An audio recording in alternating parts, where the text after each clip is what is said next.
Hi everybody and welcome to Wendy's Witness. You may can tell I'm a little under the weather today, but I wanted to get this video out to y'all, so I'm hoping that you'll excuse my voice because sometimes I sound like a mouse and sometimes I sound like a man. Speaking of men, Abraham, Isaac, Joseph, Daniel, Isaiah, Jeremiah, Ezekiel, the 12 disciples. Just to name a few men of God we know and love. There are also many wonderful, fearless, faithful women too. Miriam, Sarah, Esther, Ruth. And what about Mary? Which one? Well, I'm glad you asked. Keep watching today as I talk about 3 different Marys and what we can learn from each one.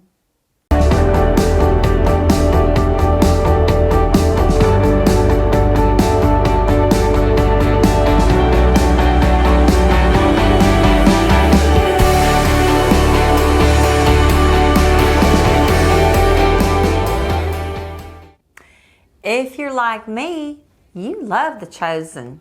It is awesome. And if you've never seen it, they have a free app where you can watch. So when I first started watching it, I had not remembered about Jesus delivering Mary Magdalene from demon possession. So as I do and would recommend to everybody else, I went to the Bible to look it up. Sure enough, Jesus, he drove out 7 demons from her. This, my friends, is freedom. And she was, as you can imagine, forever thankful. A life lived in gratitude is a life lived close to Jesus. Mary Magdalene was there when Jesus died on the cross. She was there when he was placed in the tomb. And she was the first person Jesus appeared to after he rose from the dead. She was able to tell others about the resurrection of her blessed Lord because she was the first to know, due to the fact that she stayed close to Jesus. The next Mary is Mary, the mother of James and John, Zebedee's sons, whom Jesus called the sons of thunder. We learn a lesson from her life in Matthew chapter 20, verses 20 through 22. Then the mother of Zebedee's sons came to Jesus with her sons, and kneeling down asked a favor of him.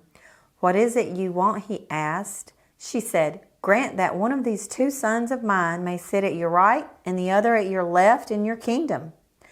"You don't know what you're asking," Jesus said to them. "Can you drink the cup I am going to drink?" "We can," they answered. Okay. So, notice something here. This is not just Mary asking. James and John are right there with her. Not only are they proud enough to ask for places of honor, believing they deserve this elevated status, they're equally as sure of themselves when they were asked if they can do what Jesus will do by enduring great suffering. This caused an uproar among the other 10, who were basically like, "Who do you think you are?